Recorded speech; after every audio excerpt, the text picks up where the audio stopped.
Hello, welcome to Yogarocks box. I'm here with Gösta. Gösta's been trying to come to Yogarocks for 9 years. I've been trying to dodge it for 9 years. Finally he's here. So, tell us a little bit about yoga and how it works for you. Wow, then we have to really go back to my history. When I was living in New York, I'm a fashion designer by profession, and that's a really hardcore life, especially when you're a foreigner in New York. So what I did was work in the daytime. It's tough. Social life happens at night, especially in the fashion industry. So I eventually got addicted to drugs. I already did that when I was living in Holland.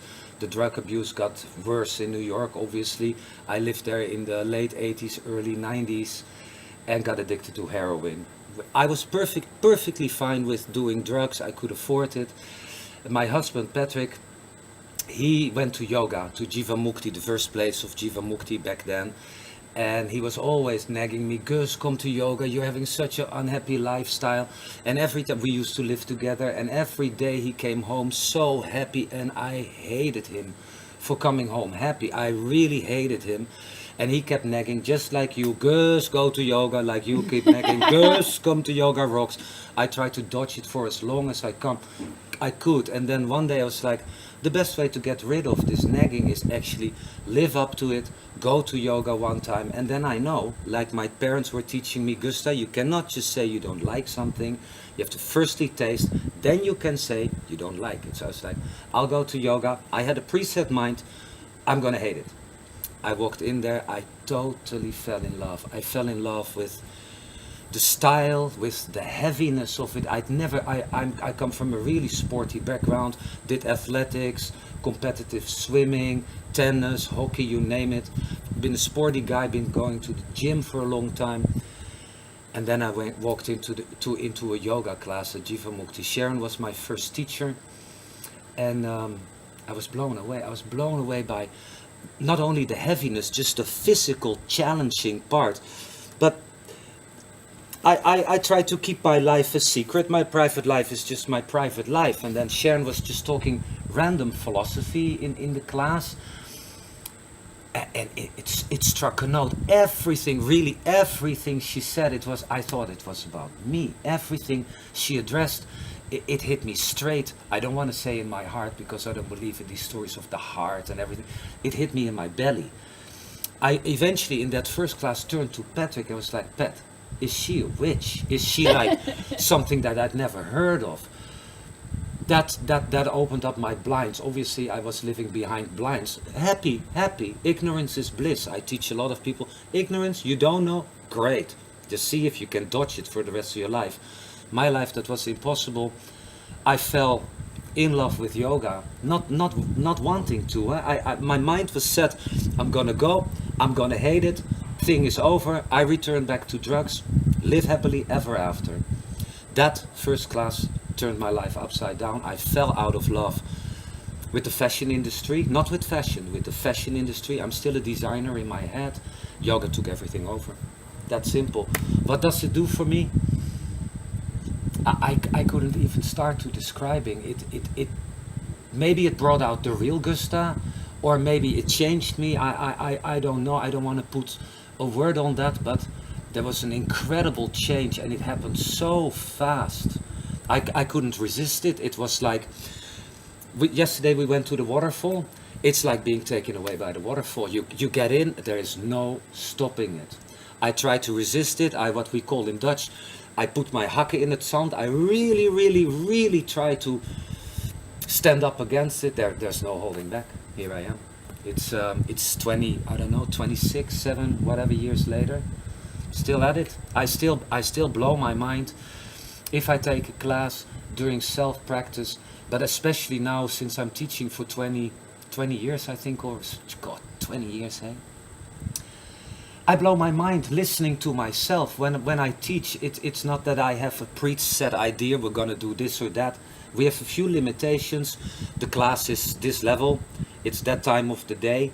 These people are in class, and you gotta be finished in 90 minutes, which is kind of like fashion. You got 2 arms, you got 2 legs, It needs to be a pants, it needs to be this, but every season, 3-4 times a year, it has to be different.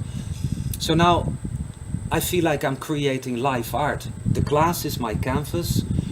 I have no idea who speaks through my mouth.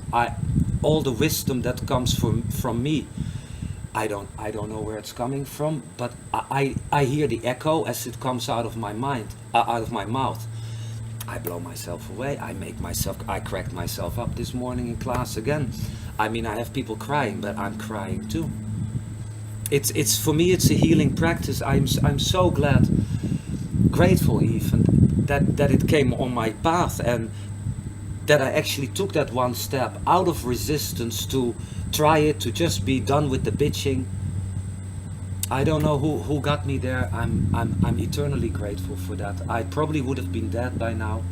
So it's a life-changing thing. I was not looking for a change at all. I'm perfectly happy as I am, living in ignorance. And the change is still happening. I'm not the end result. I am a work in progress, just like you. I love it. I love everything about it. I hate it. I hate it at the same time. There is nothing as bad as like, and I say that to all my students, do self-practice. Yoga is not a communal thing. It's nice to be in a group for a while, but especially on the days that you feel like, oh God, no yoga, no practice. Stand on the mat, be completely empty, upset, hate it all, make one step. The rest will follow. Our teacher Sharon, last thing, our teacher Sharon again, and she is a beautiful woman. She always said, she was teaching this, like, the only thing you need to know is the first line of the poem. Make a step, just one step. The rest will come by itself, and it's your path then. Now it's your path. Not a path that you have learned, not a path that I have remembered, or with some goal of the future. I'm on the path of now, and yoga takes you exactly where you don't want to go. That's where you have to go. And for people who don't get quite taken by the waterfall like you did, and who are struggling and are kind of backwards and forwards, maybe they've got habits and stuff that I had habits. And so, but who kind of bounce backwards and forwards, it's not like they're still kind of struggling between two lifestyles. Does it just come naturally? You just hang on in there, or what? Can you make an effort? What's like, you know? Like... I have the hardest time to speak for other people. Maybe I'm blessed. Maybe I'm just a real idiot. I consider myself a real ignorant idiot, living in bliss. I once more just took one step and fell out of love and fell in love. Maybe it doesn't go for anybody like that, but we have a certain pattern in our life, and yoga shows you the pattern. And most of the time when people come to yoga, even just for a few times, they are aware there is something is not working in their life. I was just perfectly happy, I thought, in my life. So I think that maybe, you know, like maybe the time is not ripe. Maybe you're not ripe. Maybe, how they say in India, you can forget about go looking for a guru, you can go look for a guru. The guru is going to hide from you. Yoga might just hide from you. It's too soon, it's too early, it's not your path. Maybe it's not your path ever. Maybe it's not your path now. Yoga, in whichever level, if it is just the physical mumbo jumbo on the mat, or the sitting behind the harmonium, or going to a concert of Krishna, whatever, the time needs to be ripe. It's a mutual kind of a relationship. It's going to strike a chord or it doesn't.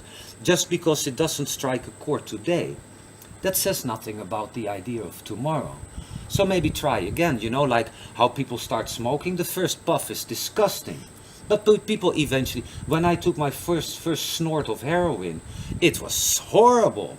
I just heard so many great things. I was just throwing up and throwing up. I did it again. It struck a chord somewhere. So I think the moment you have a plan, I am going to do yoga, I'm going to do yoga every day, or whatever, I'm going to have sex every day, I'm going to drink I'm going to stop drinking every day, I'm going to stop smoking. There's the handicap. Now you got a plan. Now you build frustration eventually. Why don't you take it as it is? Okay, it's not working today. Great. It's not working today. This is a feasible answer that yoga gives. Today is maybe not the day. Have patience and it will come. All I can say to people, take a step. Take a step. The rest will follow. If the rest doesn't follow, the time is not there. What are you going to force time now? So, I mean, I have many of those talks with students and they come crying and but this and but that. And I'm like, listen to you. You have an idea for the future. How can you have an idea for the future? I am shaping the future today. With every step I take, every breath I take. It's the police, by the way. Go with the flow. This is what yoga teaches you. You force, you violate, and that's rule number one. And what we are brought up, you, me, our Christian tradition, but basically any tradition based on institutions and religion is there's force. Force yourself too. You cannot force yoga. It's going to find you or it doesn't. There are other paths. I also say to our students, like, Rome wasn't built on one day. Rome was not built on one day. It took forever to get that together. It's the same with the architecture of our life. You can dump a stone down. Maybe the next stone doesn't fit. Go find another stone. That's yoga.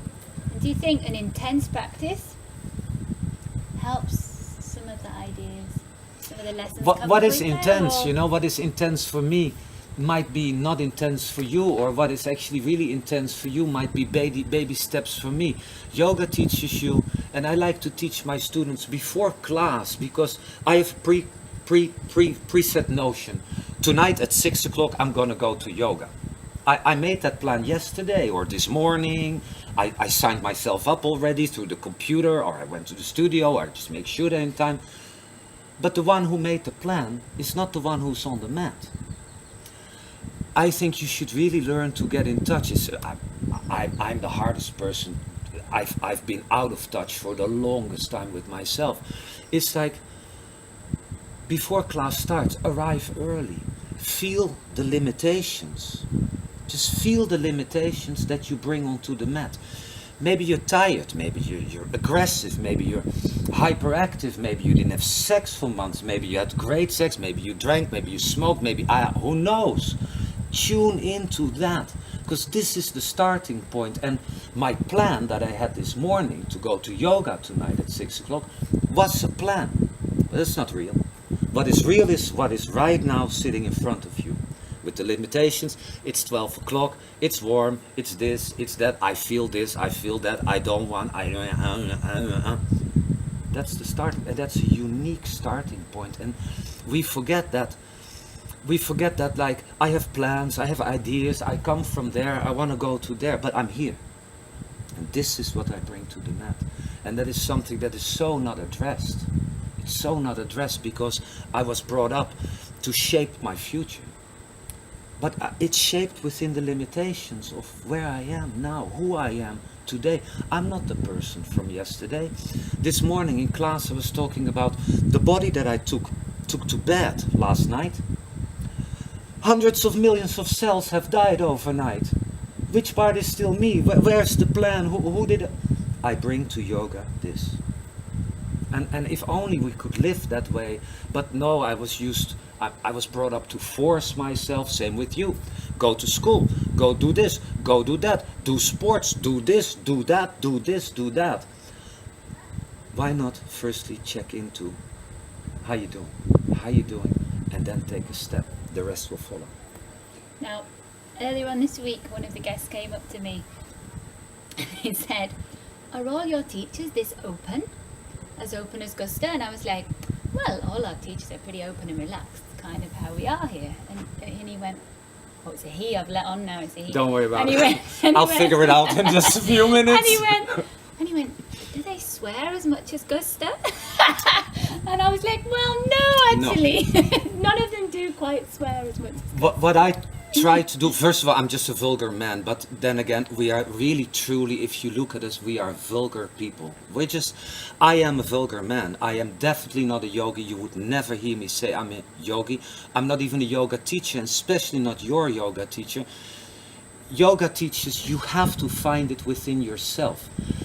the yoga industry now is living in a white box. But who lives in a white box? Who actually lives in this perfect world? Yoga teaches us to deal with me, not with Gösta the teacher. I have to learn to deal with this, but not just with this. This changes continues. I have to deal with that. But this is pretty nice. There's nobody out there, but most of us, we live in the city. City life, strong struggle for survival. People come to a yoga studio and they expect this. Hama, hama, hama, hama, hama. You go outside again and there's the world right in your face. If I'm trying to take you out of your comfort zone. So if I say fuck, fuck shit, fuck shit, fuck. The only thing I'm trying to do is wake you up. Yoga is not about perfection. It's about learning, first of all, to deal what brings me out of my balance. This is why I swear. Once again, I'm a vulgar man. I swear, always swear. Second of all, I try to bring you to the limit that you have to break. That's the moment yoga starts to come. There is no living in, me too, you guys. I'd love to live in a white box where all is shanti, shanti, shanti. I have not found it. That box is not there. The box, you are the box. I am both the box and the content. Is there a white box? There is no such thing. It's about life. How do I deal with it? I need to be brought, especially me, maybe not for you, I have to be brought way out of my comfort zone, way out of my comfort zone. And this is yoga. Get out of your box. So, you know, this is how I am. This is vulgar me. I mean nothing. I don't mean to offend you. I don't mean to scream at God. I want you, keep it real. Thank you, Gus. You're a hero. That's it. Yeah, that's it. Peace. And that's it for Yogarocks Boss. Thank you to Gösta. We've had a great week. All right. I'm happy to come back in 9 years or so.